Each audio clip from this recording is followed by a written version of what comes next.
noite! Que delícia ter você aí do outro lado neste sábado à noite. Sejam muito bem-vindos. Avisa todo mundo que nós estamos chegando e hoje o programa tá bom demais. E é o seguinte, você já parou para se perguntar quando a vida pede paciência?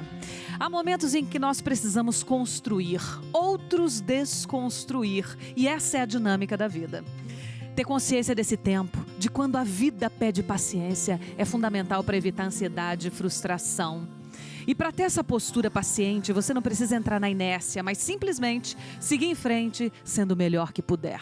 Sim, existem situações que a espera se faz necessária e tá tudo bem. Aceite, confie, deixe fluir. Hoje nós vamos falar de saúde. Você quer assunto mais importante do que esse? Aqui nós falamos de reflexão, de amor, de maternidade, de fé, de alegria, de motivação, de superação. Nós temos sempre muitos assuntos interessantes, nós temos música boa, nós temos muita alegria, mas nós temos sim informação e temos esse direito de levar para você informação. Isso é um serviço público. Portanto, a minha primeira convidada é médica nutróloga. Ela possui especialização em medicina e estilo de vida pela Universidade de Harvard, nos Estados Unidos. Trabalha também com medicina esportiva e tem um vasto currículo na área da saúde. Bem escolhida para estar aqui com a gente, a doutora Valéria Goulart. Seja bem-vinda, doutora. Obrigada por estar aqui, viu? Boa noite. Bem-vinda, viu? Olha, meu próximo convidado é médico oncohematologista, diretor do Centro de Referência em Neoplasias Hematológicas do AC Camargo Cancer Center em São Paulo. Bem-vindo, doutor Jair Schmidt Filho. Doutor Jair, obrigada por estar aqui com a gente, viu? Muito obrigada. Ele é médico formado pela PUC de Sorocaba, pós-graduado em medicina esportiva, além também de ser membro efetivo da Sociedade Brasileira de Cardiologia. Doutor Ricardo Contesini. Obrigada, doutor Ricardo. Boa noite. Seja bem-vindo, tá tudo bem? E olha, para alegrar a nossa noite, a gente vai ter informação. A gente tem duas histórias de vida lindas em depoimentos que daqui a pouquinho passeiam aqui pelo nosso palco, pela nossa noite. E agora eu recebo eles para trazerem bastante alegria pra gente. Eles são de Curitiba, fazem sucesso por onde passam, tem aquele som bem envolvente que mistura reggae, pop, rap. Bem-vindos, meninos da Voraz. Ai, que delícia, que som bacana que vocês fazem. Voraz. Um pouco de reggae. Muito legal, já muito na legal. Vibe positiva. Bem-vindos, viu? Muito obrigado. Diogo, apresenta a turma aqui pra gente. Vou apresentar. Aqui no baixo, Renato Puck. Aqui no violão, meu irmão, João Ferraz. João Luz, mais conhecido como João Luz. Aqui com essa alça linda de João Mendes. Na batera, Lucas Elion. E eu sou o Diogo Ferraz e nós somos a Voraz. E são de Curitiba. Curitibanos. Nasceu lá a banda? A banda nasceu lá. Cada um é de um canto do Brasil. Mas a banda nasceu lá e fica lá até hoje. E vocês estão nessa formação há quanto tempo? Há 7 anos. Olha, bastante. 7 E anos já. uma das características da banda são as músicas autorais. Todo mundo compõe ou só um compõe? As letras são É o eu que Luz. faço. É isso aí. É o Luz que compõe. Já tem tudo a ver com o assunto do programa. Aí, né? Essa vibe de saúde, qualidade de vida, de Isso bem-estar, aí. essa vibe boa. É isso que a gente vem trazer um pouco também com a nossa mensagem, assim, Sim. com as nossas músicas autorais que você comentou. E a gente vem trabalhando bastante em cima delas agora. Atingimos 7 milhões em todas as plataformas digitais. Vocês fazem parte dessa geração que surge pela internet também? Sim, sim. A gente usa bastante a internet. Usou muito a internet agora na pandemia também, que é o que a gente tinha em nossas mãos. Sim. E foi aí que a banda começou a dar uma decolada. Nos números, assim. Sim. A gente conseguiu expandir bastante. Como tinha internet na pandemia, a gente usou isso.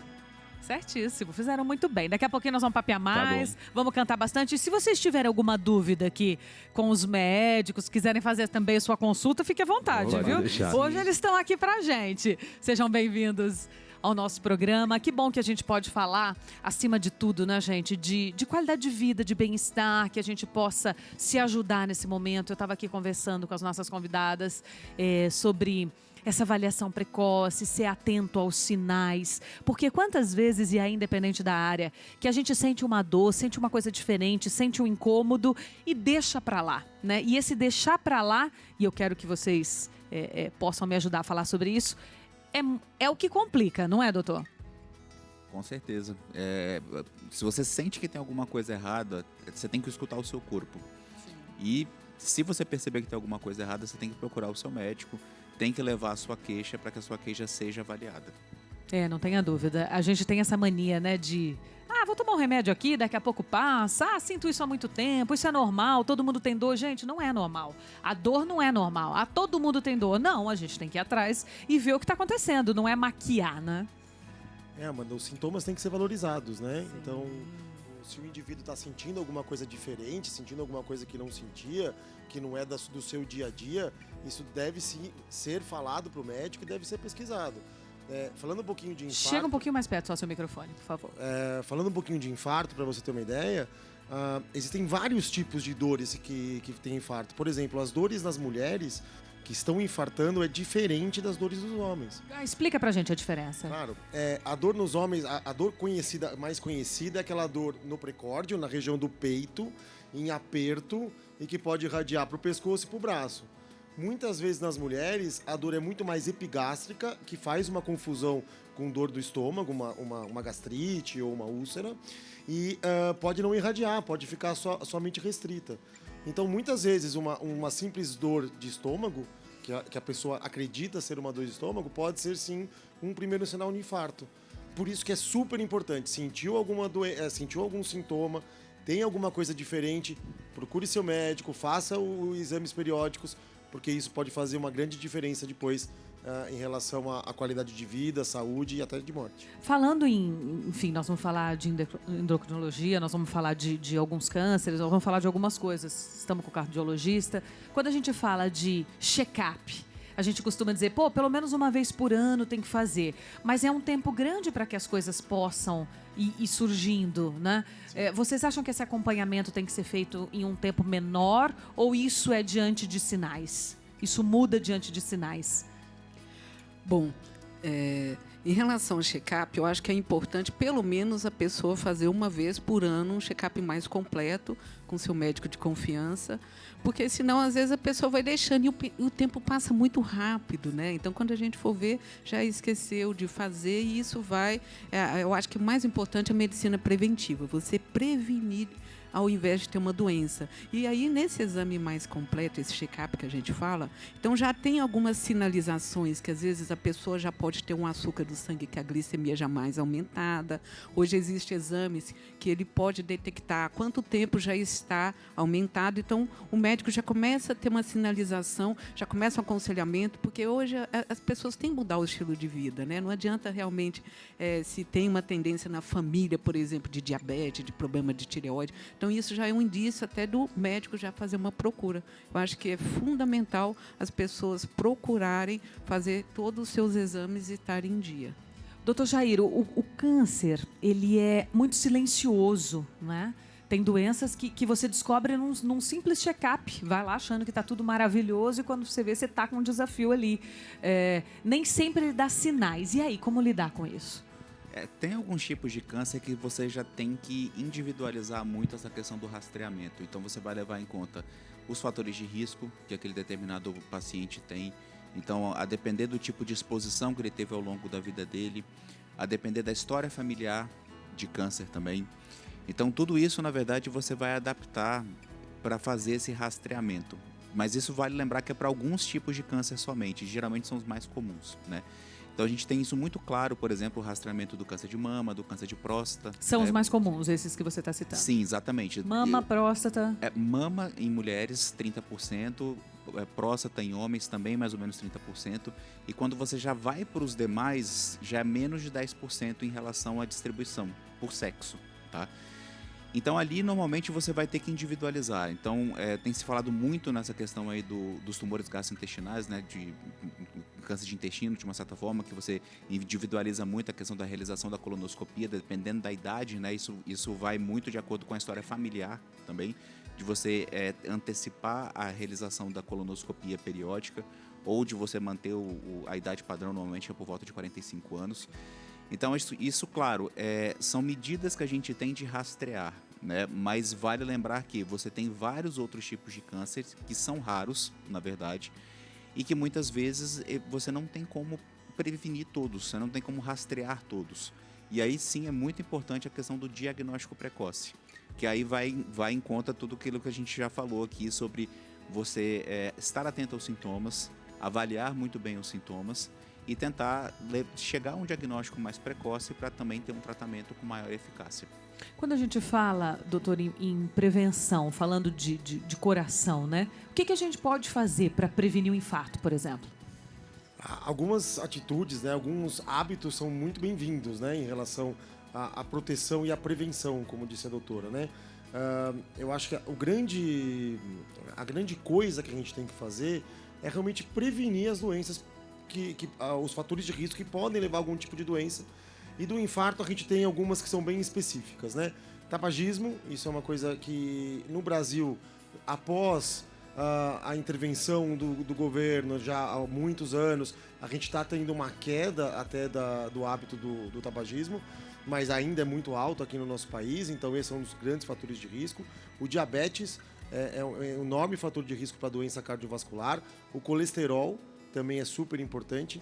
O sedentarismo, muita gente não dá muita bola para isso, né, Amanda, em relação ao sedentarismo, mas já tem pesquisas internacionais e também nacionais que mostram que o sedentarismo ele vale tanto quanto o hábito de fumar na questão cardiovascular. Então é importante que a gente estimule a prática de exercício, estimule a vida ativa, porque isso é super importante, né? E a obesidade também como um grande fator de risco. Além disso, Amanda, existe a história familiar. Isso é muito importante na questão do infarto.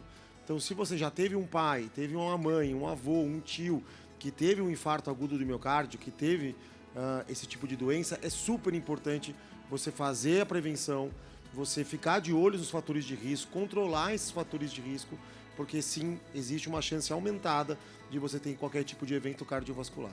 E aí, nas 3 áreas que nós temos aqui, a gente fala dessa genética, a gente fala de olhar, observar se a família traz isso já, né?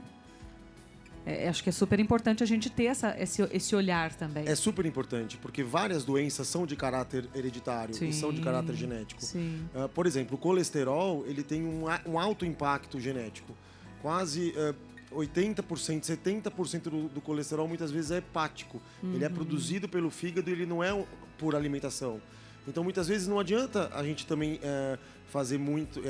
colocar muito a culpa na alimentação e na falta de exercício físico, porque, na verdade, muitas vezes o que necessita é remédio, porque o seu corpo está produzindo aquele tipo de colesterol e vem de uma hereditariedade e vem de pai, de avô, principalmente nós que temos descendência europeia, tem bastante esse quadro de colesterol. Então, isso é importante, saber a sua história, dar valor aos seus sintomas e saber a história da sua família. Né? Isso é importante para a gente poder rastrear e prevenir muitas doenças, inclusive as cardiológicas. Ô, doutora Valéria, diabetes e problema na tireoide, não tem cura? São administráveis? Como é que é? Bom, falar de cura é meio complicado, né? Mas grande parte, hoje a gente se encontra e vê muito, principalmente pessoas até com pré-diabetes, né?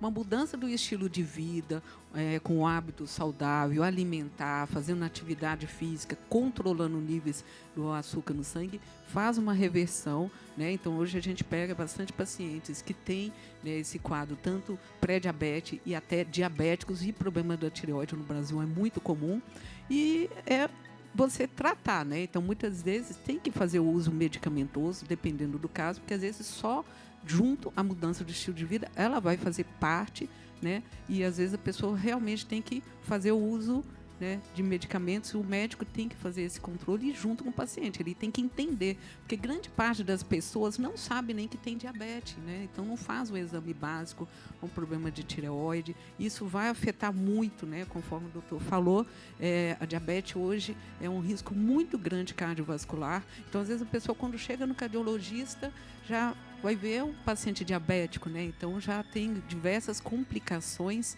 né, no seu organismo que não foi tratado e às vezes nem ele sabe porque não foi feito o diagnóstico. Olha, a doutora, além de nutróloga endócrino, é também pediatra. Quando a gente traz isso para a realidade de uma criança, né? Eu tenho uma filha pequenininha e eu sempre prego muito isso. As crianças vão muito pelo exemplo, né? E aí, às vezes, em casa, a gente tenta controlar de todas as formas. Aí vai para a escolinha, sai com outra amiguinha, acaba conhecendo o ambiente dos doces, né? não tem jeito, não tem muito como blindar. Mas eu queria a sua dica, até na condição de pediatra e unindo todas essas funções aqui. Como é que a gente protege a nossa criança do diabetes e de tantas outras coisas que podem aparecer aí pelo caminho? Eu trabalho, então, bastante com famílias, né? Então, eu trabalho tanto desde o pai, da mãe, da criança. Eu acho que o importante é o exemplo. Se em casa você, né, tem uma alimentação muito desregrada, come muito doces, muito massas, né? Então, alimento realmente que não é bom, principalmente ultraprocessados, lógico que é evidente, a criança vai seguir esse ritmo. Não adianta você falar, não come isso, se você acaba comendo. É a mesma coisa, às vezes a criança está acima do peso e às vezes a mãe e o pai também estão, devido a uma alimentação, dentre vários outros fatores. Mas, assim, não adianta você proibir, né? Então, você já tem que, né, meio que acostumar a criança com isso e se ela evitar, né, de ter essas coisas em casa. Porque vai chegando nas festinhas, lógico, é inevitável. Mas, no dia a dia, você mantendo, né, um bom hábito. Hoje, as escolas já têm bastante consciência, realmente, do que pode fazer. Na hora da merenda escolar, você saber o que você vai colocar para o seu filho. Então, acho que isso tudo vai fazendo uma reeducação e a criança vai acostumando, né? Então, eu acho que é muito importante a consciência, né, gente? Eu ouço muitas mães dizer, mas eu fui criada assim, eu tomei refrigerante, eu comi não sei o que lá e tô aqui, viva e bem. E não é por aí, né? Eu acho que o que a gente tem de mais precioso e valioso são os nossos filhos. Então, que maravilha se a gente puder ser muito melhor para eles, se a gente puder que eles, né, sejam muito melhores do que a gente foi, do que a gente aprendeu. A gente hoje tem informação e consciência para poder trazer essa qualidade para os dias que virão. Então, eu acho que é consciência, acima de tudo, no equilíbrio. Tudo pode, mas pouco, moderado, como ela disse, num momento ou outro, não todos os dias, que isso não se torne uma rotina, né, doutora? Não torne rotina e também está aumentando muito o índice de obesidade, principalmente entre as crianças. Já saiu um trabalho agora mostrando que praticamente 1 em cada 10 crianças menos de 5 anos está com excesso de peso no Brasil. Então, olha aí. Então, está aumentando muito a obesidade, não só de crianças, adolescentes, adultos. Isso vai estar virando uma pandemia e a obesidade gera diversos tipos de doenças. Abre a porteira para tudo. Então, acho que a conscientização desde da mãe, do pai, dos filhos, do adulto, de todo mundo, né? E tudo com parcimônia também. Igual você falou, o equilíbrio acima de tudo. Como é que são os meninos aí da banda? Me contem. Vocês são geração saúde, malham, se alimentam bem, mais ou menos, equilíbrio? Na verdade, como é que aqui é uma mistura de tudo, né? Eu e o João, a gente faz bastante academia, eu faço boxe, o João corre, Luquinha joga bola também. E a molecada está começando, a gente acaba arrastando eles para ir treinar junto. A alimentação a gente cuida bastante, principalmente agora que a gente está muito na estrada. Camarim, essas coisas, sempre tem pizza, salgadinho, Sim. essas coisas. Então a gente evita bastante, porque acaba virando uma rotina mesmo e tentando mudar isso. Mas a gente treina em toda a parte do Brasil. A gente, Sempre a primeira tem um coisa, jeitinho, chega, né? vai para academia ou vai a algum parque fazer o exercício e tudo mais. Então a gente cuida bastante disso. E mesmo na estrada a gente tenta, dentre as opções que tem, sempre escolher a mais saudável, né? Então realmente não é sempre que nessa correria vai chegar lá, vai ter um sanduíche natural ou qualquer coisa assim. Mas a gente sempre tenta ir pelo menos pior para estar tendo energia mesmo, né, para a estrada. E é bem legal ouvir isso de vocês, assim, porque a gente acaba estudando um pouco também, né? Querendo conhecer mais, porque tem algumas coisas na estrada mesmo que é saudável, uma bolacha integral, mas tipo, não é saudável, tá? Então a gente busca esse conhecimento e muitas vezes leva dentro da van, dentro do ônibus, essas comidas mais saudáveis. Descascar mais e desembrulhar menos. Eu acho que esse ditadinho popular aí é o melhor que existe, né? Tudo que você tem que desembrulhar muito não é tão saudável, seja integral, não tenha glúten, lactose, bababá, mas a gente cuida bastante, assim. Nosso whey a gente leva para todo canto. A gente estava falando de alimentação, os meninos estavam contando, né? E tem até uma reflexão que fala, tá tudo na prateleira, né? Falando assim, o amor e a vingança, a raiva e não sei o que lá, a Nutella e a alface, né? A fruta e o salgadinho, tá tudo ali na prateleira. Quais são os alimentos que são benéficos e quais são os alimentos que são inimigos do nosso coraçãozinho, que a gente tem que cuidar também dele? Amanda, eu acho que é tudo uma questão de equilíbrio e também de bom senso, né? Você estava até falando de crianças, né? É uma coisa que está acontecendo bastante, acho que a doutora até pode me corroborar a minha opinião, é que muitas crianças, elas, quando chegam em casa, elas estão educando os pais. Né? Nos dias de hoje, aprender na escola, comer mais verdura, comer mais legume, e quando chega em casa elas perguntam, por que não tem legume, por que não tem verdura? Isso é uma coisa bem interessante. Mas o que eu acho, uma coisa que a doutora falou é muito importante. Os alimentos ultraprocessados, os alimentos industrializados, eles têm uma grande quantidade de sódio, eles têm uma grande quantidade de gordura trans e gordura saturada, que são aquelas substâncias que podem ocasionar uma piora para o coração, principalmente na questão de aterosclerose, que é a gordura, não só no coração, como no fígado, como nos vasos, né? Então é super importante. Aqueles alimentos ricos em glicose, com muito doce, muito açúcar refinado, eles também aumentam não só as chances de diabetes, mas como também as alterações em relação ao coração. Então é importante que você tenha uma alimentação equilibrada, é importante que você faça uma proporção entre a sua alimentação, que isso vai trazer algum benefício. Existe um estudo, Amanda, muito interessante que saiu alguns anos atrás e que foi pesquisado em mais de 70 países. E eles viram qual que era a proporção de alimentos que você tinha que fazer para a população. E olha que interessante, a gente tinha uma ideia no passado que era mais ou menos 60% de carboidrato, 20% de proteína e 20% de gordura na alimentação. E mostrou que as populações que faziam esse tipo de dieta, elas morriam mais de doença cardiovascular. Então hoje a gente preconiza muito menos carboidrato na alimentação, um aumento de proteína, um aumento de verduras, legumes, etc. Que a dieta do Mediterrâneo hoje é a mais saudável, aquela que prioriza frutas, legumes, a proteína saudável, que ela traz o menor risco cardiovascular. Então é importante a gente já coloque isso desde o começo para nossos filhos, para nossa comunidade, para nossa família, porque isso realmente vai fazer um impacto no futuro. Fazer a diferença, né? Não é papo, não. Vai fazer a diferença. Sim. Sábado! Sejam bem-vindos ao nosso programa. Já segue a gente nas redes sociais, @depapo com Amanda Françoso. Segue aí, sempre tem conteúdos exclusivos, bastidores. Você pode mandar direct também, sugerir convidados, temas aqui para o nosso programa, que hoje tem como tema principal a saúde, informação, né? Hoje está um pouquinho diferente, hoje está realmente um serviço para você que nos acompanha todo sábado à noite, não importa a idade, é fundamental que a gente esteja bem engrenado com tudo que acontece. É fundamental que a gente ouça depoimentos das pessoas, né? Os médicos estão aqui também à disposição. É fundamental também que a gente preste atenção aos sinais que o corpo nos dá para prevenir qualquer doença, ainda que esteja na fase inicial. Eu vou receber agora uma convidada que é exemplo de resiliência. Veio nos contar como esse hábito de prestar atenção aos sinais salvou a vida dela, gente. Regina Ramos, seja bem-vinda. Regina, obrigada. Seja bem-vinda ao nosso programa. Fique bem à vontade. Você está lindíssima de verde. Verde esperança, verde alegria. Obrigada, viu, Regina? Você é psicóloga? Sim, sou psicóloga, especialista em resiliência. Trabalho na Escola Paulista de Medicina. Como é que tudo aconteceu para você? Você comentou comigo que com 24 anos você cuidava de alguns pacientes. Conta essa mesma história para quem está em casa, que é linda. Bom, meu primeiro emprego foi no Hospital das Clínicas, como psicóloga na gastro, e eu atendia pacientes com câncer de estômago.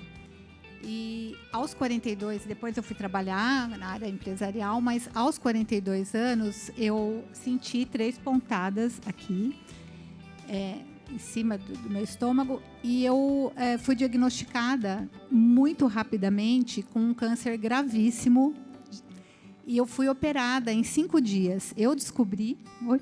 Você descobriu porque você sentiu essa ponta. O seu sintoma foi isso? Você sentiu uma pontada forte? Dias sequentes ou no mesmo dia? Não, assim, uma semana, de 10 em 10 dias eu senti, mas foi o suficiente, uma delas, para eu prestar atenção. E eu liguei para meu amigo do HC, falei, olha, eu tô com uma pontada. Ele falou, vamos fazer uma endoscopia e vem aqui. Só que eu li o diagnóstico, e quando eu li era um câncer bem grave. E quando eu fui à consulta, eu que passei o resultado, e ele falou, eu tenho que te operar amanhã. Ele era amigo meu da época que eu trabalhei, eu tinha 42 anos. Em 5 dias, eu fiz uma gastrectomia total. Você tirou o estômago? Sim. Você não tem estômago? Não, eu não tenho estômago. Eu acho importante trazer isso, porque as pessoas se espantam né? Mas o que foi feito? Eles fizeram uma ligação do intestino para o esôfago.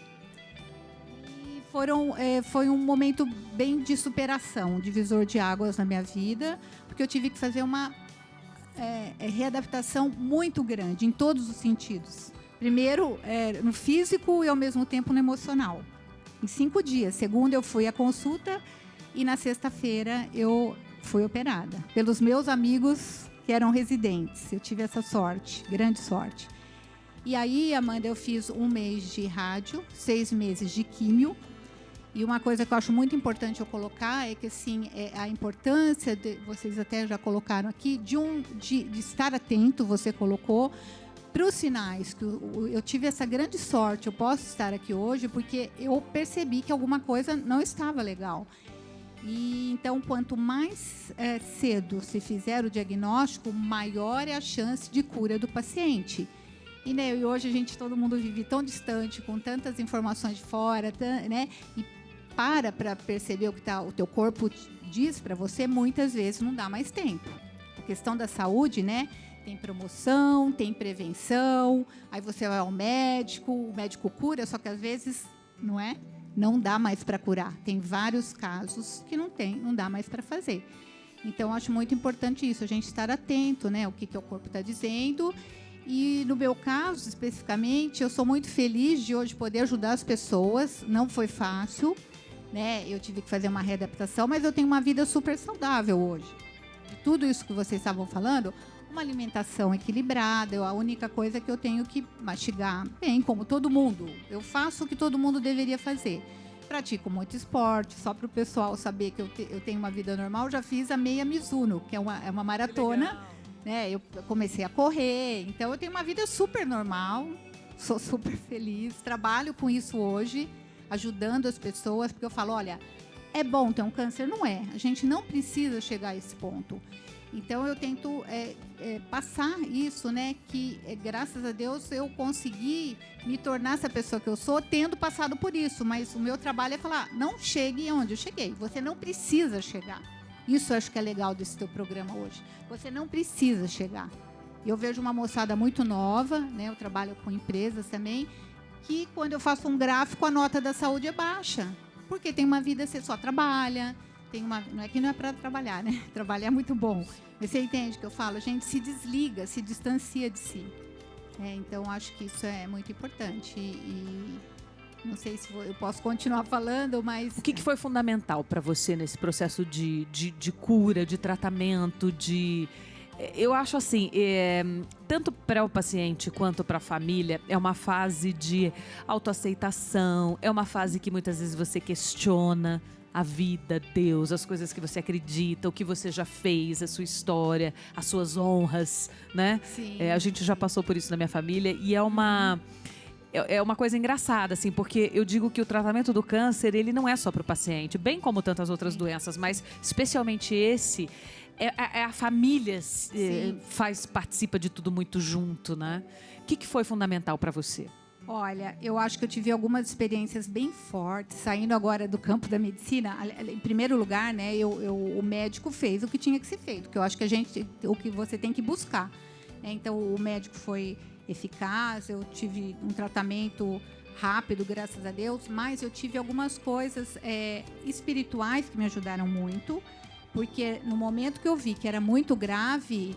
Eu conto uma passagem que eu moro perto da igreja Nossa Senhora de Fátima, em São Paulo, e eu fui no dia seguinte e pedi para ela. Falei, eu não vou dar conta sozinha, o André e a equipe dele não vão dar conta, vão dar, mas eu preciso de uma coisa a mais. Então, eu tive vários momentos em que essas questões me ajudaram a superar, né, de falar, não, vai dar certo, e deu certo.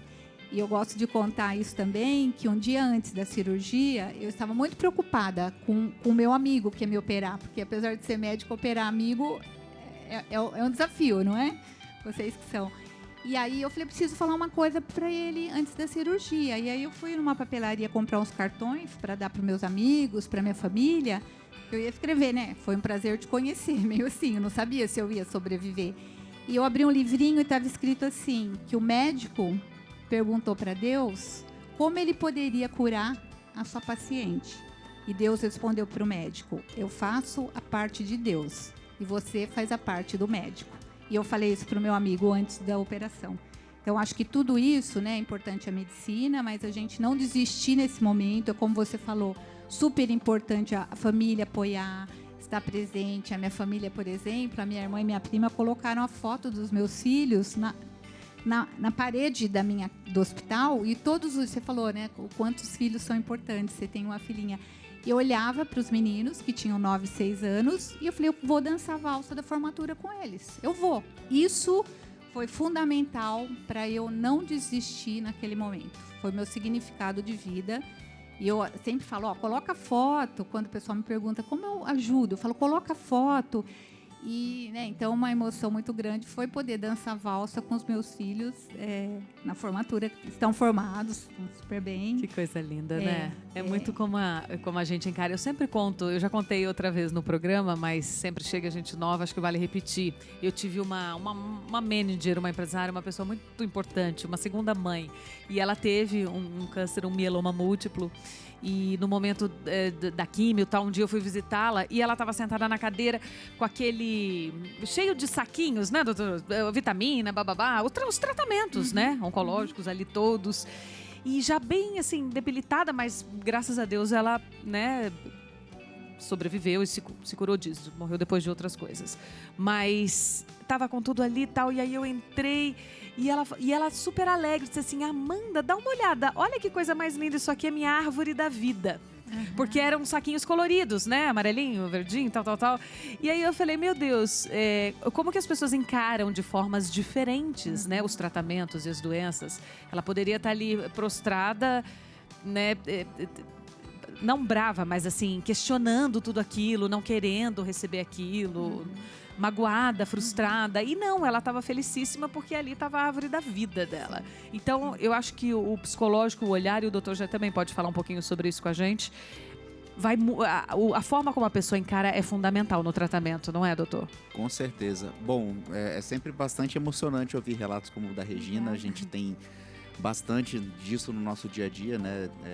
Esse contato com os pacientes e poder ouvir essas percepções, né? Ouvir o que se passa além do ambiente hospitalar, que eu acho que isso é uma coisa muito importante, da gente ver os nossos pacientes, o que está acontecendo por trás na vida deles. É o que você falou, né, Amanda? O câncer, ele é uma doença multifatorial e ele mexe com todo o núcleo do paciente, né? O núcleo mais próximo dele ali, principalmente o núcleo familiar, é algo que realmente sente o impacto de todo o diagnóstico e o que vem pela frente a partir daí, né? No tratamento e tudo mais.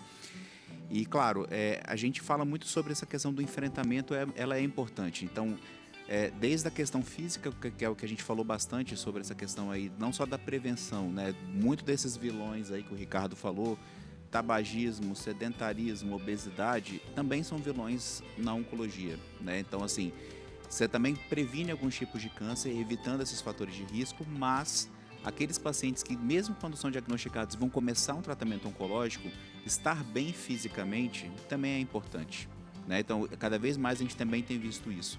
Então, por exemplo, algumas alterações na microbiota intestinal, que também é algo que tem sido alvo de vários estudos, influenciam no desfecho do tratamento oncológico hoje.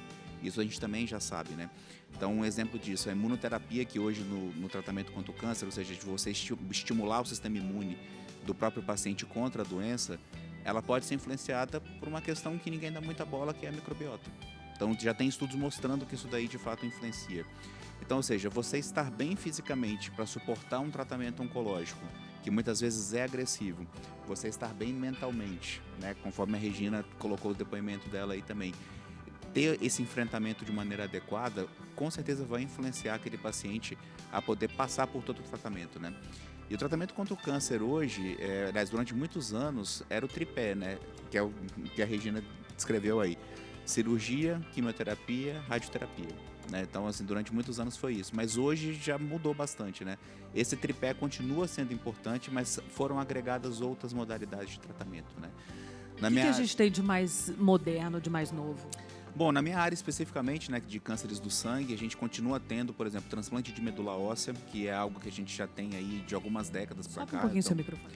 O transplante de medula, na verdade, ele vem aí desde a da década de 70, 80, mas foi ganhando cada vez mais força, principalmente de 20 anos para cá, 20, 30 anos para cá.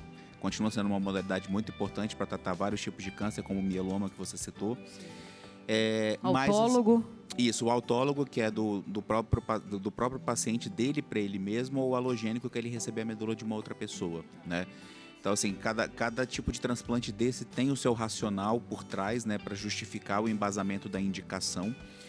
E fora isso também, a gente tem as imunoterapias hoje, né? Então, hoje você tem medicamentos que faz com que o próprio sistema imune do paciente volte a combater a doença.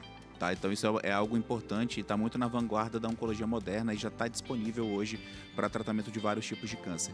Então a gente sabe que hoje driblar o sistema imune do paciente, a doença surgir, isso é importante, né? Então assim, para justificar o aparecimento da doença. Então, baseado nesse estudo, mostrou que se você voltar a fazer com que o sistema imune do paciente ataque a doença, e você tem medicações para poder sensibilizar isso daí, você também tem um tratamento oncológico eficaz, tá? Então a imunoterapia vem para isso. Hoje, por exemplo, você já tem tratamentos com terapia celular. Então o que seria a terapia celular? Seria você também pegar as células do próprio sistema imune do paciente, que são os linfócitos, modificar essas células geneticamente dentro de um laboratório e fazer com que essas células voltem para poder combater a doença. Então, se você falasse isso alguns anos atrás, todo mundo ia achar que era uma coisa extremamente futurista, né? Achar que era a NASA. Mas não, hoje já é uma realidade, tá? Isso já é uma realidade. Os pacientes podem contar com isso já para poder tratar vários tipos de câncer. E tendo a indicação desse tratamento, sim, a gente tem que oferecer para os nossos pacientes. E vale lembrar que os efeitos colaterais, eles existem, né? Então, se manter bem, né, fisicamente, mentalmente, isso é importante, tá? Desde suportar uma quimioterapia convencional, que na maior parte das vezes dá náusea, queda de cabelo, mucosite, que são feridas que pode dar na boca, diarreia, enfim, queda de cabelo, que eu já falei. Então, enfim, são os efeitos colaterais clássicos da própria quimioterapia, e quanto mais você intensifica a quimioterapia, ou seja, quanto mais agressiva for a quimioterapia, porque geralmente você dá uma quimio mais agressiva se o tumor ele é mais agressivo também, então tem que ser proporcional o tratamento. Então, também é proporcional aos efeitos colaterais. O doutor, todo tumor é considerado câncer? Na verdade, você tem os tumores benignos também, né? Que aí, geralmente, o tratamento ele acaba sendo só a retirada. Aí, na maior parte das vezes, é a cirurgia, ou em alguns casos mais raros de tumores que você não consegue retirar, você contar com a radioterapia, por exemplo, né? Mas, assim, geralmente o tumor benigno, a própria célula que sofre a alteração, então, ou seja, o câncer é uma doença que é de origem celular, né? Então, ou seja, uma célula de determinado tecido, ela sofre uma mutação e ela vira uma célula tumoral e daí ela começa a proliferar, né? No caso dos tumores benignos, geralmente essa célula, quando ela sofre alteração, ela é muito parecida com a célula de um tecido normal. E geralmente o próprio tumor em si mesmo, ele não tem capacidade de ter uma proliferação tão agressiva e também não provoca a doença à distância, que é o que é muito característico e marcante dos tumores malignos, tá? O maligno realmente vem com essa alteração, né? Você sofre a mutação na célula, a célula ela adquire uma característica extremamente agressiva, na maior parte dos casos, né? Então, a agressividade do tumor também ela muda muito de doença para doença, né? Isso também vai individualizar o tratamento lá na frente. Mas, assim, geralmente os tumores malignos eles vão ter essa característica deles serem mais rápidos, letais, e levarem a doença à distância também. Então é importante que você esteja atento aos sinais. Nós já perguntamos um pouquinho para os meninos que procuram ter uma vida mais saudável, né, Diogo? Sim. A gente, eu ia até falar, o nosso pai, ele tem problema cardiológico, né? E desde os 30 anos, como o doutor falou, tipo, ele não bebe, não fumava, era mais pelo estresse, assim. E o meu colesterol, ele sempre foi muito alto, e eu cuido muito da minha alimentação, e ele continua alto, assim. Mas, de alguma forma, eu tento mudar isso, assim. Eu sei que é algo hereditário, mas a gente pode quebrar isso também, né, de alguma forma. O estresse, ele traz tudo isso, gente? É interessante que sim, né? O estresse é super importante, e é interessante isso que você falou, Diogo, porque é o que acontece realmente. Obviamente, né, você tem essa parte genética, mas quanto mais cuidado você tiver, melhor vai ser para você não aumentar cada vez mais esse tipo de colesterol, né?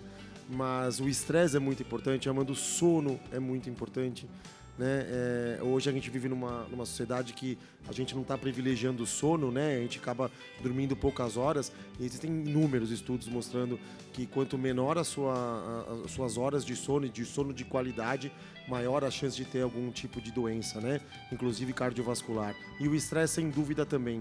O estresse libera adrenalina, que é uma substância que faz com que você tenha uma vasoconstrição, ele aumenta a pressão arterial, ele aumenta o batimento cardíaco, e tudo isso são fatores de risco para a doença cardiovascular. Então eu acho que a pergunta que tem que ficar agora, muito bem trazida aqui pelo Diogo, é essa: como não adoecer diante do estresse? Eu gostaria de fazer, posso fazer uma contribuição, inclusive de um estudo, que depois disso tudo que aconteceu na minha vida, eu fui convidada a participar de um grupo de médicos na Escola Paulista de Medicina. E por acaso, né, caiu, por acaso que não é o acaso, o tema da resiliência, estresse. Nós pesquisamos, e eu especificamente me especializei nisso, fiz pós-graduação, tudo nisso. E é um termo, Amanda, que é legal eu trazer para o pessoal que está nos ouvindo, que muitas pessoas não conhecem, mas tem tudo a ver com o estresse, que é a forma como você lida com o estresse, né? Porque é o que eu falo, estresse tivemos, temos e teremos. A adversidade não discrimina, todo mundo passa por um momento mais difícil, temos problemas, a forma como você lida, que é o que vocês colocaram. E tem um estudo que eu já aprofundei há bastante tempo, que é do Dr. Aaron Antonovsky, que foi um sociólogo que estudou nos campos de concentração. Ele começou a pesquisa dele nos campos de concentração, fez um estudo longitudinal por 30 anos. Primeiramente, ele estudou as mulheres. Ele viu que essas mulheres não adoeciam. Ele falou, olha, eu vou focar os meus estudos na saúde, não na doença. E ele criou um termo que se chama salutogênese. Salos quer dizer saúde, gênese, a origem. Então, ele viu, num primeiro momento desse estudo dele, que essas mulheres não adoeciam porque elas não se colocavam na posição de vítima diante de uma situação tão difícil como o campo de concentração, e elas tinham um olhar positivo para a vida, apesar de tudo. Olha que legal. Eu sou apaixonada por esse termo. Lindo, uau, é bem isso. Então, ele cria esse termo em 79. Ele falou, vou aprofundar mais. Por que elas não adoecem? Outras adoecem emocionalmente e fisicamente. Ele aprofunda mais, ele cria um outro termo, que é a base do estudo dele, que se chama senso de coerência. E o que é o senso de coerência? É você ter uma coerência, vocês estavam falando do equilíbrio, né? Uma coerência interna entre a forma que você pensa, como você sente e como você age. Ou seja, se você tem esse equilíbrio nas suas escolhas, em todos os sentidos, você tem consciência do que você precisa fazer. E aí, esse estudo foi publicado, a OMS inseriu nas políticas sociais. Então, ele fala aqui, que o Dr. Antonovsky fala que nós caminhamos em dois polos. Você não é nem só saudável, nem só doente. O que faz você estar mais perto do polo saudável ou do doente é essa sua coerência, esse equilíbrio no que você faz e nas suas escolhas. Então, eu acho isso muito importante para nós refletirmos. Isso tem a ver com o quê? Mas o que é mais legal, que ele enfatiza nessa teoria dele, é que o mais importante é você não perder, ele chama de significado, que está ligado ao sentir, que eu falei, né? Pensar, sentir e agir. Quando você estiver no momento difícil, você não perder o sentido maior da sua vida. Como no meu caso, eu falei, eu estou passando por isso, mas eu tenho a formatura lá na frente dos meus filhos.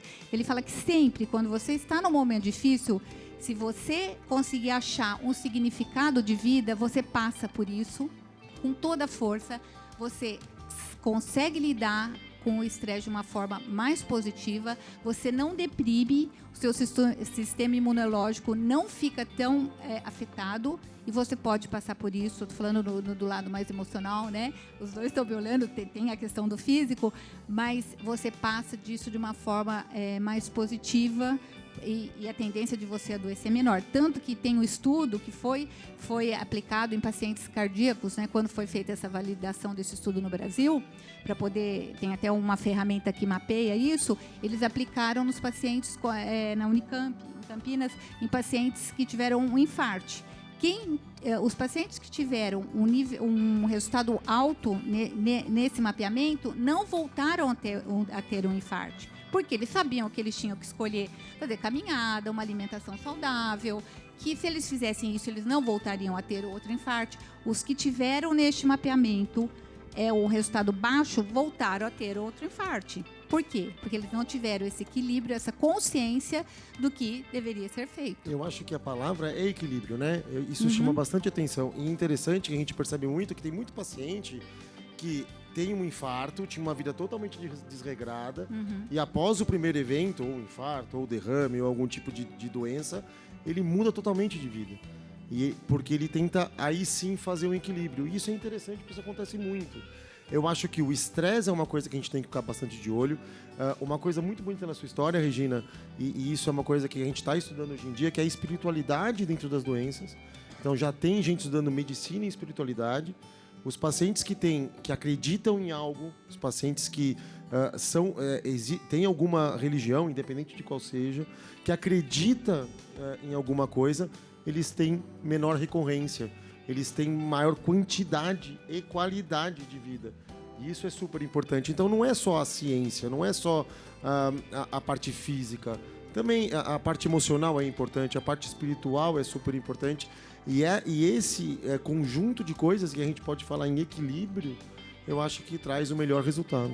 Sem dúvida, perfeito. Perfeitas colocações vocês fizeram, muito legal. Minha próxima convidada foi diagnosticada com uma síndrome genética muito pouco conhecida. Hoje ela dá visibilidade a essa doença por meio de uma marca de roupas e também nas suas redes sociais. Bem-vinda, Dana Stenberg. Dana, obrigada, boa noite. Bem-vinda, minha querida. Obrigada por estar aqui com a gente, viu? Sente-se aqui, fique à vontade. Vamos papear um pouquinho. Primeiro que você não é do Brasil. De onde você é, Dana? Eu sou de Israel. Israel? É. Mora aqui há quanto tempo? 13 anos. 13? Que bacana. O que te trouxe ao Brasil?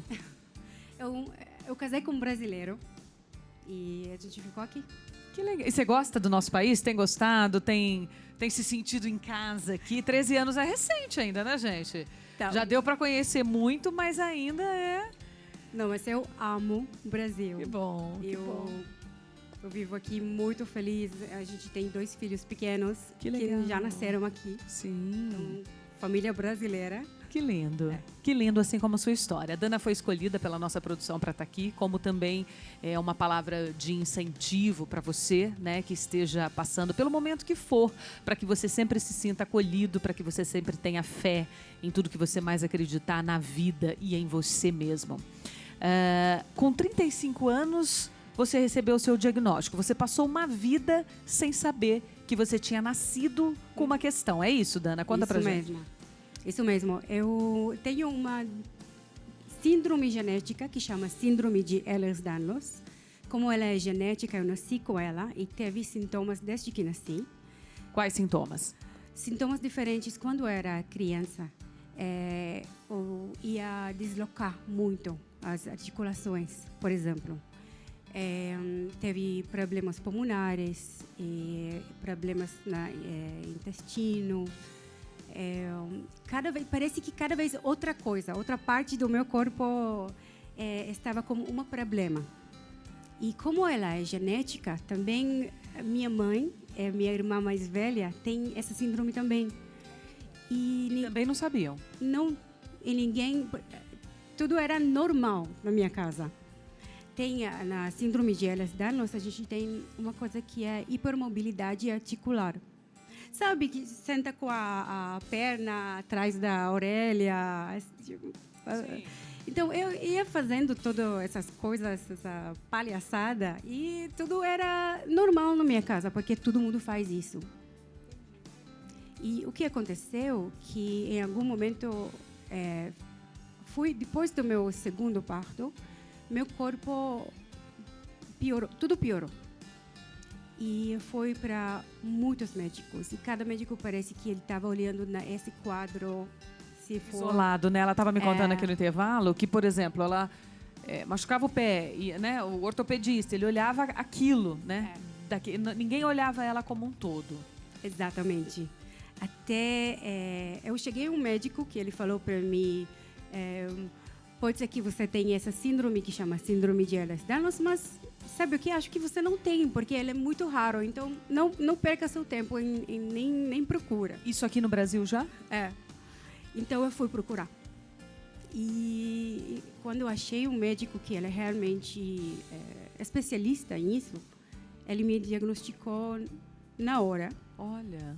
Isso foi essa mudou tudo, porque quando tem diagnóstico Fechado, certo, né? fechado e certo, dá como tratar o corpo de maneira adequada, certa, e mudou tudo na minha vida. Melhorou. E você faz tratamentos hoje de que tipo? É com remédio, é com fisioterapia? Que tipo?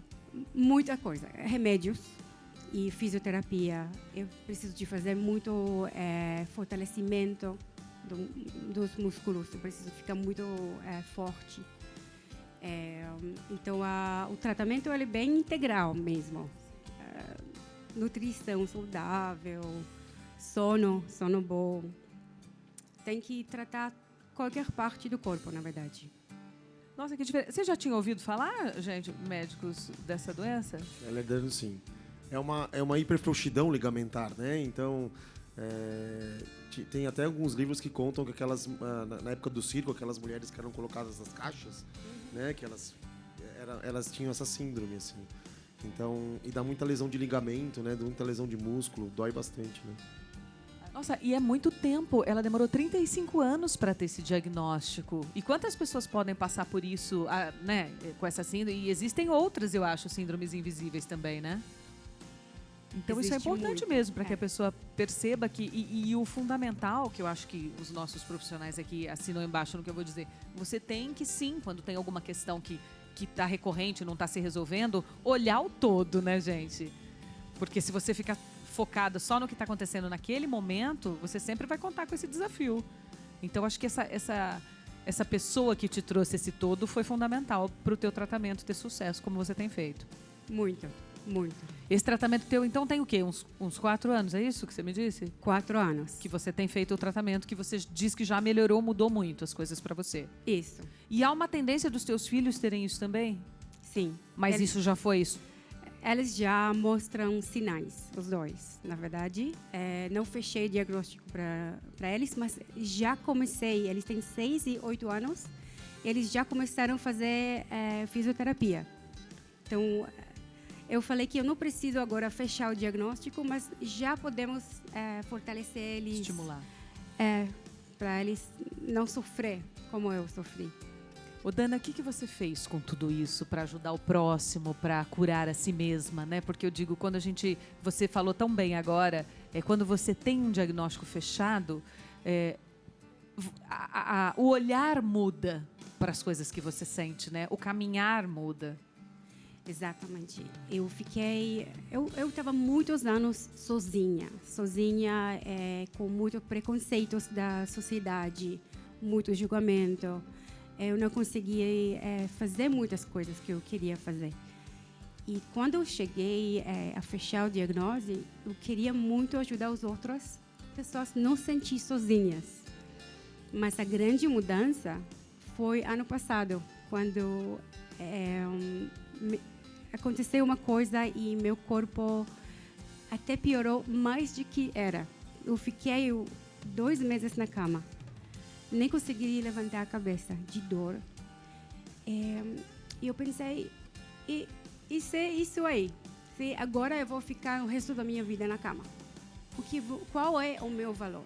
Sabe, eu estava começando a pensar se eu tenho valor, se eu estou na cama sozinha. E eu queria criar uma coisa que vai me ajudar, vai dar propósito no meu estado e ajudar outras pessoas. E assim eu comecei projeto na verdade, não é loja, não é blog, é um projeto que chama A Zebra. Os médicos provavelmente sabem por que é zebra.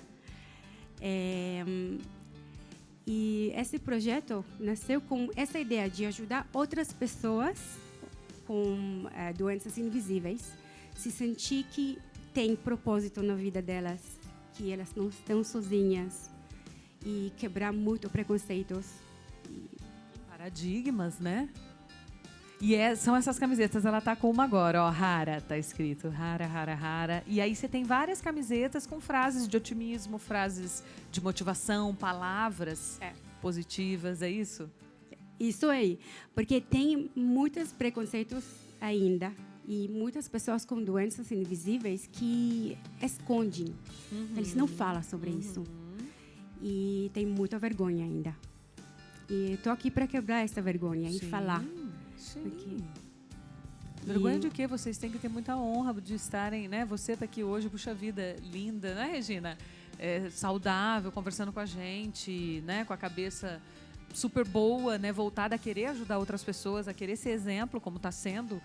Que legal, com a tua marca agora de blusas. Como que as pessoas fazem para ter, para conhecer, para ver? Você tem uma rede social que venda?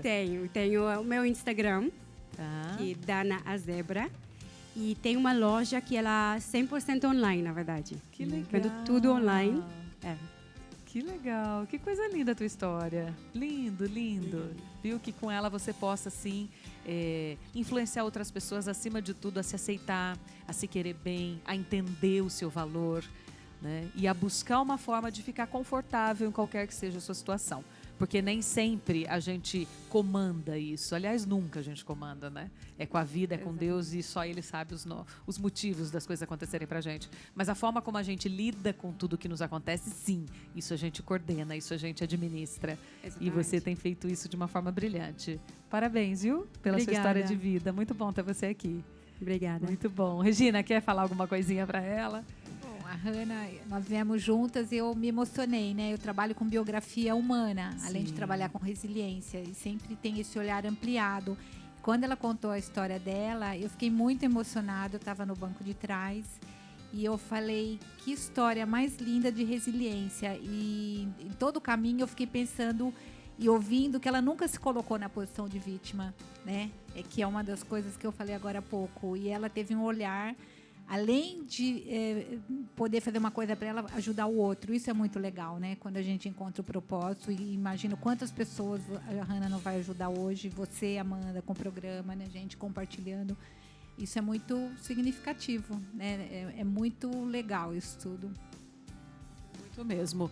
Que você só tenha boas colheitas, viu? Em nome da nossa TV, do nosso programa, quero te agradecer. Agradecer você estar aqui. Desejar saúde, paz para sua família, para os teus filhos, que vocês possam conviver em harmonia com tudo isso e que você seja sempre exemplo para as outras pessoas. Está aí mais uma vez o contato dela, o site, para que você possa conhecer o trabalho de ancoragem que hoje ela faz também. Obrigada, minha querida. Obrigada. Seja sempre bem-vinda, viu? Obrigada. E vai, gente. Doutora Valéria, como que a gente sabe que a pessoa está obesa, que estamos obesos, e qual é o passo para a obesidade mórbida? E aí a gente vai entrar um pouquinho na bariátrica. Bom, geralmente existe um cálculo, né, que é até antigo, que chama índice de massa corpórea, que é o IMC, que é calculado para meio que medir que a pessoa, né, sobre o peso, sobre a altura, se a pessoa está acima do peso, né? Então a gente coloca até 18,5 a 24,9, a pessoa está acima, tá normal, e aí depois acima de 25, que a gente fala dessa conta, né? Como é que é esse cálculo mesmo? Para as pessoas que estão em casa, já pegue a sua calculadora aí para você fazer papel e caneta aí para você fazer, para ver se está obeso ou não. Existe até site, se você digitar assim IMC, às vezes você coloca seu peso, sua altura, ele já vai dar realmente você está ali acima, e é essa classificação, né? A gente fala que a obesidade mórbida como que a pessoa está bem acima do peso, né? E muitas vezes a pessoa tem que, lógico, sempre mudar o estilo de vida, e às vezes chega um ponto, né, que a pessoa tem que às vezes até fazer uma cirurgia bariátrica, que ela já tentou todos os caminhos, a mudança, né? Mas a gente vê muitas pessoas engordando mesmo pós a cirurgia bariátrica, bastante, até fazendo hoje a reoperação, né? Porque não mudou o estilo de vida. Então não adianta nada, se você está acima do peso, você achar que ou vai tomar medicamento, ou existe um milagre, né? Porque eu acho que se você não tomar consciência que a alimentação é fundamental, né? Uma prática de uma atividade física, né? Então foi colocado inclusive sono, né? Hoje pessoas elas têm que entender que é um conjunto, né? Então, a partir do momento que você tomar consciência e mudar, né? Porque existem vários outros fatores, né? Ansiedade, existem fatores genéticos, né? Então, o Brasil está cada vez mais, e o mundo caminhando para a obesidade, principalmente depois dessa pandemia, né? As pessoas ficaram em casa, começaram a comer bastante. Aprenderam, né, a cozinhar. E aí começaram a muito, né, diz que aplicativos, fast food demais. Praticamente não fizeram atividade física, né? Então, o que estava crescendo cada vez mais, né, de obesidade, de tudo, começou a estourar tudo, né? Então, assim, então hoje o sobrepeso, obesidade, né, desde as crianças e os adultos, está crescendo cada vez mais, e isso levando diversas outras doenças. Então, eu acho que a partir do momento que você tomar essa consciência, você mudar seu estilo de vida e você ter a convicção que você vai vencer isso, porque é igual assim, às vezes a pessoa, ela tem uma tendência da família todinha a ser obesa, ela tem que tratar o resto da vida. Mesma coisa com um paciente que tem pressão alta, né? Então, já é uma tendência, a pessoa já fez de tudo e tem que fazer o uso do medicamento. Então, às vezes, tem pessoas que têm que fazer o uso medicamentoso e isso tem que fazer parte da vida dela, mas sempre mudando tudo, ela tomar consciência, procurar um médico, não ficar fazendo, né, a receitinha, vir na internet, um amigo falou o que fez, fiz uma dieta, já desanima. Não é assim, é uma mudança completa, né? Então, não adianta ficar fazendo uma coisa provisória e se isso vai gerando diversos outros tipos de patologias. Até porque, como você disse, que é um todo... Haja vista que quando um paciente faz a cirurgia, uma pessoa faz a bariátrica, ela precisa depois de acompanhamento psicológico, ela precisa tomar e repor as vitaminas o resto da vida, gente. Repor as vitaminas corretas para não ter esse déficit. Então, assim, é um acompanhamento de muita coisa, não é tão simples. Por isso que muita gente volta a engordar, porque às vezes não faz uso disso, né? A gente falou aqui do estresse, né? O estresse que causa tantas coisas. Tem gente que desconta o estresse na comida. E aí fez a bariátrica, tudo bem, mas o estresse vai continuar lá, a comida continua lá. A pessoa às vezes já é ansiosa. Então, às vezes a pessoa, o que gerou ela, às vezes, uma obesidade. Então, a pessoa já tinha ansiedade e vai descontar tudo na comida. Então, a comida seria uma válvula de escape, né? E se ela não trabalha a ansiedade, não adianta. Né? Então, às vezes, o que são os gatilhos? Né? O que desencadeou para que ela realmente comesse em excesso? Né? O que modificou? Né? Então, você tem que tomar toda essa consciência. Então, o estresse, a ansiedade, hoje é o mal do século, né? Então, a pessoa, né, quando você está, eu estou ansioso e tudo, você vai comer alface? Não, né? Às vezes a pessoa vai comer o que mais gosta e isso que é o grande problema, né? Ela tem aquela facilidade. Eu sempre falo, por exemplo, se você tiver, a pessoa é compulsiva de chocolate, ela compra lá uma caixa de bombom. No início, ela vai comer aqueles bombonzinhos mais gostosinhos e tudo, depois aqueles intermediários. Aí chega uma hora que às vezes a pessoa, não, se tem tu, vai tu mesmo. Então, pega até aqueles ruinzinhos. Então, o ideal é você fazer uma programação da alimentação, né? O que você está tendo. Na hora que vai fazer, né? O próprio supermercado, né? Já tem uma lista, né? Se você for lá, não, eu vou comer isso, aquilo. Então, tudo é um planejamento, né? Então, o que eu posso fazer? Olha, eu voltei a trabalhar e, de repente, no meu trabalho, o que eu não consigo levar a marmita? Tem... De repente, um restaurante tem 1 quilo. Então, você vai fazendo todo um planejamento. Os meninos mesmo falaram. Então, eles vivem na estrada e, às vezes, o camarim, o que for, vai comer lanche, as coisas. Se eles fazerem uma programação, o que vai ser, né, o próprio corpo, né? Nossas células, elas são feitas de acordo com o alimento que você come. Se você tem um alimento que não é saudável, a qualidade das suas células, a qualidade e desencadear doenças vai ser muito maior. Então, a gente tem que ater muito o que a gente coloca dentro do nosso corpo, né? Então, por exemplo, você tem um carro, você sabe que, às vezes, aquele posto ali tem um combustível que não é, vamos dizer, confiável. Você vai colocar, né, uma gasolina, um álcool naquele posto? Não.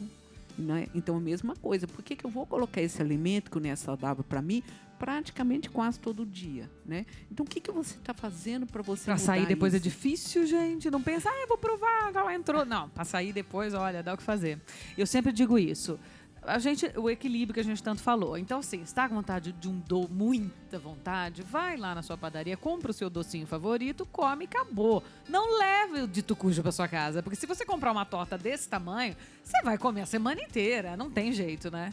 Não tem jeito. Ela tá ali olhando pra você. Não deixa a tentação dentro de casa, gente. Se afasta da tentação. Com certeza, senão vai acabar você caindo no crime, cometendo cada vez mais. E aí depois a pessoa fica arrependida. Pô, por que eu fui comer e tal? E aí isso vai gerando, né? Cada vez mais, né? A pessoa ficando culpada, tudo. E isso vai mudando todo o contexto, né? Então, por exemplo, se você é casado, se você tem filhos e tudo, então você tem que saber também se alimentar bem, isso passar para a sua família, né? Fazer uma bela divisão. A gente está falando, inclusive, quando falamos de criança. Então, hoje as crianças cada vez mais obesas, né? Hoje até algumas crianças com reeducação, né, na escola, hoje até ensinando, mas é tudo uma mudança realmente de mentalidade que a pessoa tem que ter, conscientização. Vocês viram que tudo começa aqui, ó, na cuca. É ou não é, meninos? É isso mesmo. É tudo a partir daí. O que nós vamos cantar agora? Conta pra mim. Vamos de clássico. Tempo Perdido, Legião. Ai, Vamos que delícia. fazer um clássico pra vocês. Eu perguntei que tipo de música, o que inspira? Quem inspira vocês? O que vocês ouvem? O que vocês gostam? A partir de onde vocês tiveram a formação de vocês? De professores? Isso é muito louco, porque cada um dentro da banda tem um gosto musical, assim. A gente acabou trazendo isso, um pouquinho de cada, transformando no nosso som autoral, né? Mas em comum, assim, a gente tem o reggae, Nat Roots, Armandinho, Charlie Brown Jr., que é uma banda que a gente gosta muito, Internacional Red Hot, que tem uma pegada no baixo ali. E então a gente traz um pouquinho disso para dentro do nosso som, assim. Com as redes sociais agora, as celebridades que também descobrem doenças raras ou não compartilham com o público os diagnósticos e fazem, acima de tudo, alertas para que eles também cuidem de sua saúde. A produção preparou uma nota com alguns casos conhecidos. Vamos acompanhar. Boa noite, Amanda! Boa noite, pessoal de casa! No programa de hoje, o assunto são doenças mais comuns. E, claro, essas doenças afetam também muitas celebridades por todo o mundo. Com tanta fama e excesso de exposição, as figuras públicas acabam divulgando seus diagnósticos, alertando e partilhando os processos com seus fãs e espectadores. A atriz Cláudia Rodrigues, por exemplo, foi diagnosticada com esclerose múltipla no auge dos 30 anos. A doença degenerativa ocorre quando o sistema imunológico começa a destruir a capa de tecido que protege os nervos. Em 2010, a comediante deu uma pausa na carreira por não estar mais suportando os efeitos fortes de sua condição. A famosa socialite norte-americana Kim Kardashian sofre da doença autoimune psoríase. Essa enfermidade provoca manchas escamosas e avermelhadas por toda a pele. Em 2018, Kim revelou sua condição e, desde então, aborda o assunto em suas redes sociais. A popular cantora Selena Gomez precisou deixar os palcos em 2013 para passar por uma quimioterapia. Ela descobriu ter lúpus. Essa é uma doença autoimune que se dá quando células do sistema imunológico começam a atacar as células saudáveis do corpo. Em 2013, Lady Gaga revelou estar entre 2% da população mundial que vive com transtornos causados pela fibromialgia. Essa é uma doença reumatológica que afeta os músculos do corpo, causando muitas dores. Essa enfermidade também é uma síndrome e, por isso, sintomas como fadiga, alteração no sono, ansiedade e depressão também podem ocorrer. Amanda, é sempre importante lembrar o público de casa a importância de estar com sua saúde em dia, pois somente desta forma teremos uma melhor qualidade de vida. Então segue daí, pois o Papo no Sofá continua com muita informação, não é mesmo? Sem dúvida. E, acima de tudo, entender, né, que tudo pode acontecer a todos, né? que às vezes a gente sempre acha, puxa, as coisas só acontecem comigo, parece que ninguém... Não, todo mundo tem as suas questões. Como a gente já falou aqui o programa todo, é muito importante o olhar que você coloca sobre essas questões e, é claro, fazer teu check-up, ter tua vida sempre em dia. Olha, nós recebemos algumas perguntas aqui do público, quero que você, por favor, meu diretor, enche o telão aí pra gente poder acompanhar. O Álvaro Santana é de Barra do Piraí, Rio de Janeiro. Boa noite, Amanda e todos do programa. Gostaria de entender o que determina que uma pessoa tenha metabolismo mais rápido do que a outra. Quem vai responder, a Valéria? Bom, geralmente, às vezes a pessoa já tem uma tendência da família, né? Às vezes a pessoa já pode ser obeso tanto de parte de pai ou de mãe, ou dos dois. E isso pode gerar até o metabolismo lento. Às vezes, tendência na família de hipotiroidismo, quando a tireoide ela funciona mais devagar, isso pode gerar também um metabolismo mais lento, né? E existem pessoas que às vezes são magras, né? Comem de tudo, né? Um metabolismo bem acelerado. E até eles falam, é magra de ruim, né? Come tudo, né? Mas nem sempre o magro é o saudável, viu, gente? Isso não quer dizer nada, né? Então, às vezes, a pessoa pode ter até o contrário, né? Que seria o hipertiroidismo, quando a tireoide é bem mais acelerada. Isso vai gerar diversas doenças, inclusive até alguns problemas cardiológicos, né? Então, acho que é importante a gente sempre estar no meio, né? Então, não estar nem para um lado nem para o outro. E se você notar qualquer alteração nisso, realmente procurar um profissional médico para poder ver se você está, vamos dizer, até saudável. É isso aí. Amanda, a gente consegue mudar o metabolismo, tá? Tem gente que tem mais acelerado, tem gente que tem um pouquinho mais devagar, mas a prática de exercício físico rotineiro e contínuo, ela muda essa história e você aumenta bastante o seu metabolismo com ajuda à perda de peso e ter uma vida mais saudável. Muito legal. A Fabiola Teixeira, de Porto Alegre. Olá a todos, minha ginecologista solicitou meus exames de rotina e no ultrassom de tireoide deu um nódulo. Estou preocupado. É preciso fazer cirurgia? Bom, primeiramente tem que ver qual tipo de nódulo, né? Tem classificações do nódulos que a gente fala que são os tirários, né? Tem 1, 2, 3. Então, assim, às vezes, dependendo do tamanho do nódulo, tem que fazer uma punção para poder ver se ele é realmente benigno, maligno. Então, assim, é muito comum no Brasil nódulo na tireoide. A gente pega bastante no consultório isso, principalmente nas mulheres. Então, aí tem que fazer realmente, né? Ver o tipo de nódulo, ver alguns outros exames, né, que precisa a nível hormonais para poder ver se realmente tem uma tireoidite Hashimoto, que é uma doença autoimune da tireoide, se o tipo de nódulo que é. Então, acho que é importante passar no médico, né, e fazer essa detecção, e ele vai pedir alguns outros exames complementares. Olha, a Rosana Aparecida, de Trindade. Olá a todos do programa, o tema hoje está falando muito comigo, pois eu vou começar a fazer químio contra câncer nos seios. É necessário mudar a rotina diária durante o tratamento? Bom, sempre mexe bastante na rotina de todo paciente que vai começar um tratamento quimioterápico.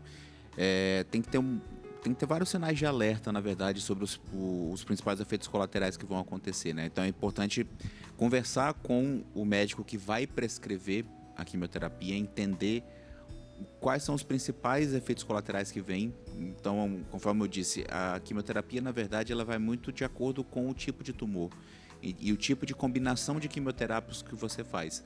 Então, algumas vão ser mais agressivas, outras menos agressivas.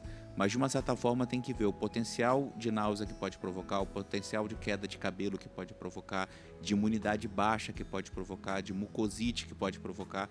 E aí, baseado nisso, você preparar o paciente para o que pode acontecer e identificar os sinais de alarme. Então, por exemplo, se tiver uma febre depois que começou a quimioterapia e a imunidade estiver baixa, esse paciente tem que procurar um serviço de emergência logo, porque senão uma infecção simples pode se tornar uma infecção grave.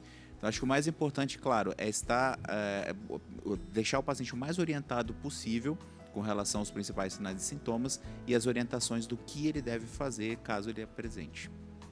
Perfeito. Aline Cíntia, boa noite. Minha mãe foi diagnosticada com carcinoma invasivo de tipo não especial de mama. Procurei informações específicas sobre o assunto, mas não achei nada. Vocês poderiam falar sobre esse assunto? Cada caso também tem que ser visto de maneira bastante individualizada. Acho que tem que entender mesmo o tipo, igual ela colocou aí, o tipo histológico, na verdade, né? Mas isso é uma das informações que vem. Tem que ver o estadiamento da doença para ver se é uma doença localizada ou se é uma doença já com acometimento à distância. Então, acho que tem uma série de questões ali que uma consulta médica, uma avaliação, ela precisa acontecer de uma maneira bastante criteriosa e minuciosa. Amarildo Santana, de Campo Grande. Boa noite, doutora Amanda e todos do programa. Fiz um eletro e deu infarto inferior. O que é isso? Preciso procurar tratamento? O coração tem 3 paredes, né? Tem a parede anterior, que é a mais importante, que é a que bate mais forte. Tem a parede lateral e tem a parede inferior. Então, quando ele coloca aqui no eletrocardiograma, que nada mais é do que uma visualização do impulso elétrico que passa pelo seu coração, a gente consegue determinar se já teve infarto, se está tendo infarto ou se nunca teve. Então, a gente consegue ver através do eletrocardiograma. Então, quando fala que já teve um infarto na parede inferior do coração, sim, é importante que você procure um acompanhamento médico, porque provavelmente alguma artéria, algum vaso desse coração está entupido, ou já entupiu. Está entupindo ou já entupiu. Então é importante que faça até para não ter arritmias, não ter novo infarto e não ter as outras consequências de quem já teve um infarto. Vai se cuidar, rapaz. Tenho regurgitação mitral discreta. Dizem que é normal, mas sinto muita falta de ar e dor no peito. Isso é normal para o que eu tenho? É o Gerson Souza, de Fortaleza. A insuficiência mitral ou regurgitação mitral é a válvula do coração, ela é responsável por separar uma parte do coração da outra. Então ela abre e fecha conforme a batida do coração. Então as pessoas que têm regurgitação mitral, elas têm um retorno um pouco de sangue naquela região do coração. Isso é muito comum na população brasileira, a gente tem bastante quadro de prolapso de válvula mitral e regurgitação, mas tem que ser avaliado para saber se é normal ou não nesse caso. Isso depende do tamanho, isso depende de quanto que regurgita, isso depende se já tem alguma outra alteração, então tem que avaliar. Como ele tem sintomas, ele fala que tem cansaço, que está sentindo fadiga, etc., é importante que acompanhe, né, que procure um cardiologista para acompanhar e ver se realmente qual é esse tipo de regurgitação mitral. Mas o prolapso de válvula mitral, quando ele não tem degeneração mixomatosa, quando ele não tem outras alterações importantes, ele é bem comum na população. Sobre a atividade física, a pessoa que quer começar, ela tem que fazer uns exames, enfim, eu acho que, não sei se toda pessoa pode fazer atividade física, ou de que forma, né? Eu sei que tem gente que só pode fazer hidroginástica, outros já fazem natação, caminhada, não pode correr, cada um tem uma dose aí de orientação. A atividade física é tão importante que hoje a gente recomenda, né, que se você se sente bem, se você não teve nenhum problema de coração, se você não teve nenhum problema de saúde mais importante, exercite-se. Isso é super importante, não precisa de fazer exame nenhum. Mas, claro, se você já tem acima de 40 anos, está querendo iniciar um programa de atividade física, tem algum histórico na família ou um histórico pessoal, é super importante que você faça algum tipo de avaliação para saber qual que é o nível de atividade física e de exercício que você pode realizar. Normalmente, isso basta uma avaliação médica, né, o questionário médico, que a gente chama de anamnese, um exame físico e um eletrocardiograma. Isso já é o suficiente para poder liberar para a maioria das atividades físicas. Agora, se você quiser ser já uma atividade física importante, maratonista, triatleta, etc., você vai precisar de alguns exames a mais, como um ecocardiograma ou o próprio teste da esteira. Mas é super importante. A atividade física ela é importante para a saúde, ela é importante que seja realizada diariamente, mas pelo menos uma avaliação antes do início dessa prática é de suma importância. Muito bem. Gente, nós estamos chegando ao finalzinho do nosso programa. Já quero agradecer a você que passou um pouco do seu sábado à noite com a gente, que aprendeu bastante, que se informou, que vai tomar essa consciência, né? Hoje é sabadão, a partir de segunda, de amanhã já. Por que segunda? Você já pode dar uma volta no parque, já pode ir colocando de forma gradativa, devagarzinho, dar uma caminhada, vai substituindo o carro, vai substituindo o elevador pela escada, vai começando devagar, vai fazer uma dança, uma coisa que você curta, que faça bem para tua alma também. Musculação para mulherada é fundamental depois dos 40. Então, minha filha, que é só morro abaixo, doutora, tem que fazer, não tem jeito, tem que fazer. Aeróbio é bacana, mas a musculação também é muito bom. Então, todas as dicas aqui de alimentação correta, tudo que a gente passou, foi para que você realmente absorva, coloque aí no seu dia a dia, incentive a sua família e, por que não, a partir de você, as coisas possam ser diferentes, né? Regina, obrigada, querida. Eu queria a tua palavra final aí, te agradecer muito por ter participado, compartilhado um pouco com a tua história, com o teu otimismo, com a tua garra. Eu que agradeço você, a todos aqui e as pessoas que estão nos ouvindo. Eu queria deixar de mensagem, né, que a minha história sirva para as pessoas que estiverem passando por um problema como eu passei, para sempre se lembrarem de uma frase que eu sempre falo, que é de uma meditação, que é assim, ó, nada terá valor se a coragem nos faltar. Que foi, a palavra coragem vem de agir, agir com o coração, apesar do medo.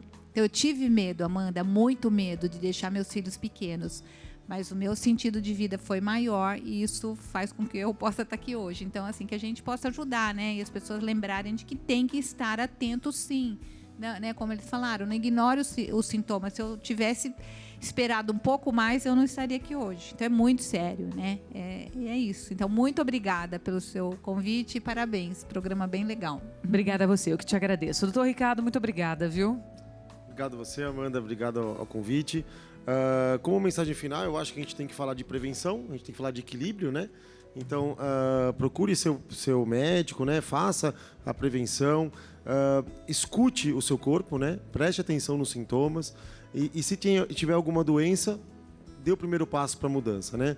Então, queria agradecer o convite, foi uma delícia e estamos dispostos aí à disposição para os próximos. Muito obrigada, viu? Os contatos de cada um que está falando está na tela aí, para que você possa também conhecer mais de pertinho o trabalho deles. Jair, muito obrigada, meu querido. Obrigada, doutor. Amanda, foi um grande prazer estar presente aqui. Eu falo que esse lugar é abençoado, né? Então, para mim, é um prazer vir até Aparecida. Pela minha fé em particular, então, já vim aqui de outras vezes. Então, quando eu recebi o convite, não hesitei em aceitar. E realmente foi um momento muito especial aqui pra gente, né? Estar presente aqui com todos os colegas e poder discutir sobre a saúde de uma maneira tão ampla, né? Então acho que isso daí tornou esse momento tão especial. E claro, assim, discutir sobre prevenção do câncer e sobre tratamento precoce do câncer nunca teve tão em alta, né? Então a gente realmente tem que conscientizar a população cada vez mais que a informação realmente é a chave para que a gente consiga atuar nas duas frentes, né? Prevenção e diagnóstico precoce, que eu acho que isso que realmente faz o tratamento hoje, faz a diferença hoje no tratamento contra o câncer. Claro que a gente sabe que o tratamento contra o câncer nunca esteve tão bom como é hoje, mas ainda assim é uma doença que tem um potencial fatal e que, se descoberta precocemente, com certeza faz a diferença. Então, obrigado mais uma vez. Perfeito. Obrigada, eu te agradeço. Doutora Valéria, muito obrigada. Amanda, olha, agradeço muito o convite, foi realmente um bate-papo bem gostoso com todos os colegas, com você que está em casa. Eu acho que assim, essa maneira bem gostosa, bem fácil de falar para a pessoa de casa entender, né? O que mais importante é você começar a olhar para você, aproveitar todo início de ano, né? A gente começa a fazer promessas e começa a pensar, você fazendo metas, né? Metas para o seu trabalho. Eu acho que a gente tem que começar a fazer metas para a nossa saúde. O que você vai mudar esse ano, que você sabe que tem que fazer e que você coloque esse projeto realmente objetivo para que você cumpra isso, né? Então, vou melhorar minha alimentação, eu vou começar, eu não tenho dinheiro para fazer uma academia, para fazer uma coisa, vou fazer uma caminhada, né? Então, tudo que você realmente, olha, aquela parte me estressa, melhorar minha ansiedade. Eu acho que se você começar a olhar para dentro de você, cuidar de você, se você não cuidar de você, quem vai cuidar, né? Então, eu acho que isso é um grande passo para você modificar a sua vida e modificar também as pessoas que te cercam também. Muito obrigada pela oportunidade. Querida. Afinal, ninguém pode fazer por você o que só você pode fazer por você. Não tenha dúvida disso. Eu que te agradeço, viu? E a nossa banda Voraz. Agradecer mais uma vez os meninos, o Diogo, o Renato, o Lucas, o João Vitor. Obrigada, viu, gente? Nós que agradecemos pelo som de convite. vocês é muito legal. O que a gente pode esperar para 2023 aí da banda? Começamos já com muita correria agora. Esse ano a gente... Logo, daqui um mês a gente lança uma música nova e pro meio do ano a gente vem com um CD completo. Que legal. Aí pra galera, trazendo um pouco dessa mensagem positiva que a gente quer levar aí. Então, os contatos estão na tela aí, o @VorazOficial para você, tem o telefone, tem os contatos. Vocês devem ter música espalhada por todos os lugares, YouTube, tem muita coisa boa pra gente consumir. A gente vem trazer... um pouco dessa mensagem que eu falei, então, para o dia a dia aí, para os exercícios, para o amanhecer. O João sempre medita de manhã, então nossas músicas falam muito sobre isso também. Isso que eu ia falar, né? A importância da música. Acredito que tudo que vocês falaram com música para renovar a fé, para trazer essa energia boa, para enfrentar os desafios e também para motivar a gente para ter bem-estar. Então, sempre trazer a música e é isso que a gente vem trazer, né? Não, e é fundamental. Eu tava falando com uma produtora hoje de uma imersão que a gente fez, né? E aí, sempre que a gente fala de autoconhecimento, desenvolvimento humano, como a música é fundamental, né? Como você, quando medita, ou quando você tá com você mesmo, tomando banho, nem precisa ser numa imersão, mas quando você consegue aquele tempinho para estar sozinho com você, como que a música, ela encoraja, ancora, né? Ela traz aqueles sentimentos profundos, importantes pra gente. Sim, muito. E ela faz parte de todos os momentos, né? Eu sou muito assim, eu acordo, já coloco até outros estilos musicais, assim. Tem dia que eu quero ouvir um sertanejo e saio dançando já agitado. Tem dia que eu quero ficar mais de boa, já coloco algo mais tranquilo. Então acho que a música faz parte do dia a dia também. E é isso que a gente quer trazer, um pouco dessa mensagem positiva aí. Muito obrigada, viu? Tenho que Nós que agradecer agradecemos. vocês. Sucesso, que 2023 venha realmente coroar o trabalho de vocês. Muita sorte, muita prosperidade, muita saúde acima de Obrigado. tudo. E muita música, muita melodia para alegrar os nossos dias todos. Um beijo para você que passou um pouco da sua noite comigo. Sábado que vem tem mais. Que você tenha uma semana também bem feliz e produtiva. Bora encerrar.